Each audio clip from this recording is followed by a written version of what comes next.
Regards croisés. Quelles initiatives pour l'école numérique d'aujourd'hui et de demain ?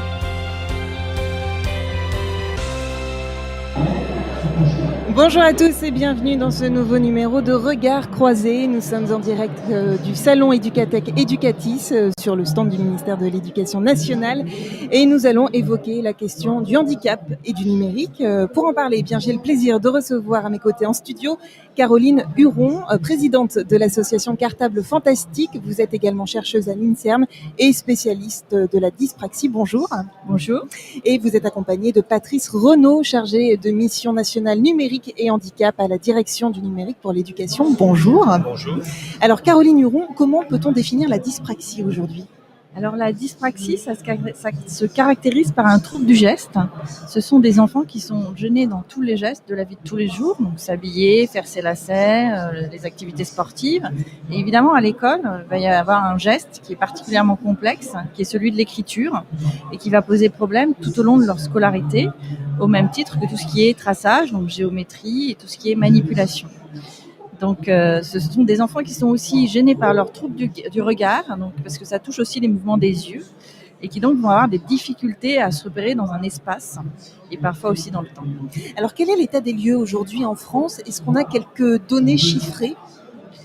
Alors ça, c'est une difficulté française. Il n'y a pas de recensement du nombre d'enfants dyspraxiques en France. Pour autant, on a des données scientifiques qui sont des données épidémiologiques qui montrent qu'il y a 5% d'enfants qui sont susceptibles d'être touchés par ce trouble. Donc c'est fréquent, aussi fréquent que la dyslexie. Et il y a 3,2% d'enfants qui sont touchés au point d'être en situation de handicap. Voilà. Donc c'est vraiment un trouble extrêmement fréquent. On n'a pas non plus de données sur le nombre d'enfants actuellement scolarisés qui sont à la fois en situation de handicap et dyspraxique. On ne sait pas combien il y en a. Ça reste des estimations. Voilà, ça reste des estimations et encore moins combien il y en a qui ne sont pas en situation de handicap mais qui pour autant sont gênés et ont besoin d'aménagement. D'accord, donc un vrai travail effectivement de suivi. Quelles sont les opportunités offertes aujourd'hui par le numérique dans la prise en compte de ce handicap ? Je vous pose la question à tous les deux. Patrice Renaud, pour commencer. On a 305 000 élèves en situation de handicap. C'est un nombre qui augmente de 10% par an. On a beaucoup été sur le quantitatif. Maintenant, on essaie vraiment de travailler sur le qualitatif. Et c'est là que l'outil informatique est vraiment une des meilleures solutions, une des solutions les plus pertinentes. Alors, tout simplement parce que ça offre des modalités d'accès différentes, complémentaires aux différentes ressources. On peut très bien envisager avec un ordinateur, avec une ressource, de modifier la forme. C'est ce que fait très très bien d'ailleurs depuis des années le Cartable Fantastique. Pour des élèves autistes, on peut offrir des canaux supplémentaires d'accès à l'information. On peut penser par exemple à du facile à lire et à comprendre pour reformuler les consignes par exemple.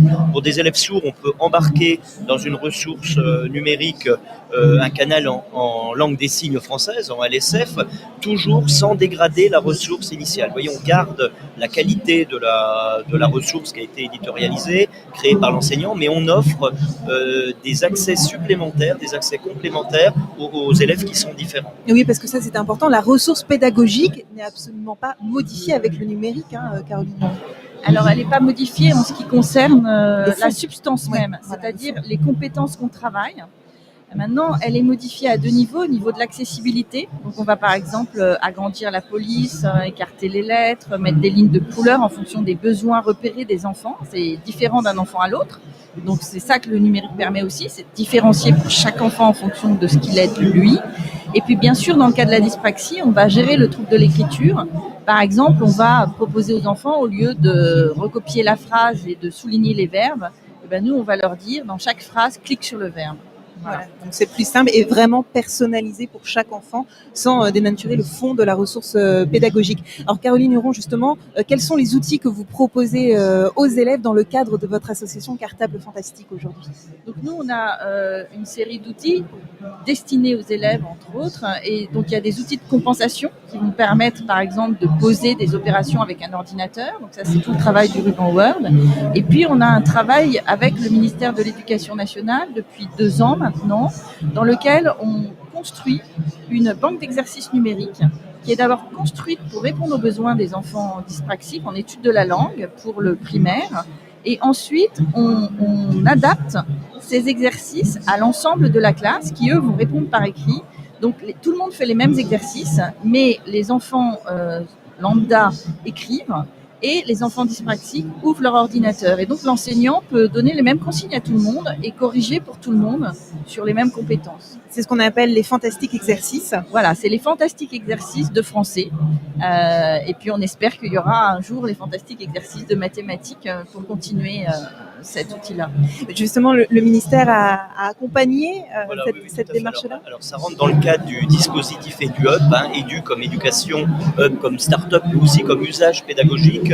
C'est un dispositif qui fait suite à la commission multimédia, et donc on a pour objectif de soutenir des projets innovants. Alors pas seulement dans le domaine du handicap, tout projet, des projets portés par des associations, donc c'est le cas du Cartable Fantastique, ça peut être des start-up, ça peut être des fondations, enfin on a des porteurs extrêmement divers. Nous, ce qui nous importe, c'est que ces projets servent à tous les élèves et on est particulièrement vigilant au fait que les ressources produites soient accessibles à tous. Alors après, dans l'ADN de la commission multimédia et du HUP, on a quand même cette prise en compte des élèves différents et donc une attention particulière pour la production de ressources qui s'adressent à des publics en situation de handicap. Alors, on a soutenu dernièrement, dans le domaine de l'autisme, School Comperio. Donc là, vraiment, on a un public de jeunes autistes ou de jeunes qui ont des troubles envahissants du développement. Donc, on évalue des micro-compétences, des choses extrêmement compliquées à faire pour l'enseignant. Et outillé avec l'outil informatique, ça devient vraiment très performant. Et ça permet de mettre en valeur, non pas les manques et les difficultés de l'élève, mais au contraire, ce qu'il sait faire. On a soutenu aussi les Réapprendre tous ensemble. Là, il s'agit d'une série de livres qui s'adressent à tous les élèves, mais qui ont la particularité, je parlais de canal supplémentaire. Là, on a de la LSF, et donc on peut, quand on accueille un élève sourd en classe, d'utiliser la version LSF, et pour les élèves dits ordinaires, on a les versions ordinaires. Et finalement, vous voyez, on peut travailler ensemble dans une véritable école inclusive. Alors après, dans le domaine des 10, on a énormément de développement. On a bien sûr les excellents développemes du Cartable Fantastique. On travaille ensemble depuis très longtemps. On a d'autres productions comme Entrons dans l'écrit, des éditions, une application tablette. On a des produits en cours de développement comme Ludimagister, des choses autour de la dyscalculie. Il n'y a pas beaucoup d'outils autour de la dyscalculie, donc c'est en cours de production et je pense qu'on aura des livrables d'ici la fin de l'année scolaire, peut-être dans les mois à venir. Dans les mois qui viennent. Les mois qui viennent. Caroline Huron, vous souhaitiez compléter Je vais juste réagir sur un point qui a été évoqué par Patrice et qui me semble absolument crucial, c'est que c'est pas parce que c'est numérique que c'est accessible et utilisable par les élèves en situation de handicap. Il faut vraiment le penser pour que ce soit accessible et utilisable. Il y a plein de manuels scolaires qui sont numériques, mais qui sont inutilisables par les enfants parce que c'est trop petit, parce qu'on ne peut pas accéder avec la lecture vocale. Et ça, c'est vraiment un élément essentiel. C'est-à-dire que pour que le numérique soit accessible, il faut que ce soit prévu en amont. Patrice Renaud, je vous vois. On est tout à fait d'accord sur l'analyse par rapport à la mauvaise, la non-accessibilité d'un certain nombre de manuels scolaires numériques. Et c'est pour ça qu'on a lancé, quand on a lancé les banques de ressources numériques pour l'école, on a essayé de penser dès le départ ressources accessibles. Et donc, on a imposé dans les cahiers des charges le fait que ces nouveaux outils soient utilisables par tous. Alors, il y a encore du chemin à parcourir, mais somme toute, on se rapproche des grands référentiels que sont le RG2A par exemple, où on prend en compte vraiment, notamment très fortement, les besoins des élèves porteurs de 10. Et on a un rapport de l'inspection générale qui est sorti récemment qui dit que vraiment ces banques de ressources numériques pour l'école, ce sont des granules de savoir qui sont gratuites et qui sont finalement le plus grand corpus de ressources accessibles, disponibles sur le marché. Alors, quelque chose de très qui important. doit remplacer quelque part à terme les manuels scolaires papier, et même les manuels numérisés, on va dire, plutôt que numériques. Alors là, on a beaucoup parlé des élèves, mais aussi des actions à destination des enseignants. Caroline Huron, au sein de votre association, vous travaillez aussi avec les enseignants et vous leur fournissez effectivement des outils. Qu'est-ce que vous développez ? On travaille essentiellement avec les enseignants et à destination des enseignants, parce que qu'un enfant soit inclus dans une classe, il faut que l'enseignant soit partie prenante. Bien sûr. Sinon, ce n'est pas possible. Toutes les ressources du cartable naissent de regards croisés entre les chercheurs et les enseignants. La directrice du cartable fantastique, c'est une enseignante et c'est essentiel pour nous.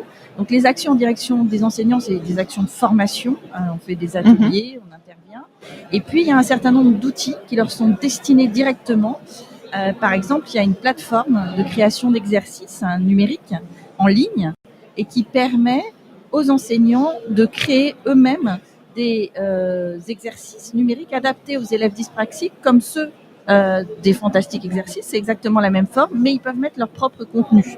Voilà. On ne dénature pas finalement le travail de l'enseignant, on n'impose rien, on leur fournit un outillage pour que eux amènent leur savoir et leur expertise pour tous finalement. Exactement. Et donc, il y a aussi dans cette même démarche le ruban Word du cartable destiné aux adaptateurs et qui leur permet de rendre accessibles des textes en adaptant la police, etc., les couleurs de ligne, de proposer des opérations dans des gabarits spécifiques, des choses comme ça. Et vous teniez, je tiens à rappeler, ces ressources ont été conçues en co-construction. Ça, c'était aussi quelque chose qui était très important pour vous. Alors, ça part toujours du repérage du besoin des enfants. C'est-à-dire, on n'invente pas quelque chose, on part d'un besoin. Il faut que ce soit un besoin des enfants et des enseignants. C'est-à-dire qu'il faut que ça gêne, en fait, qu'il n'y ait pas trouvé de solution pour ça.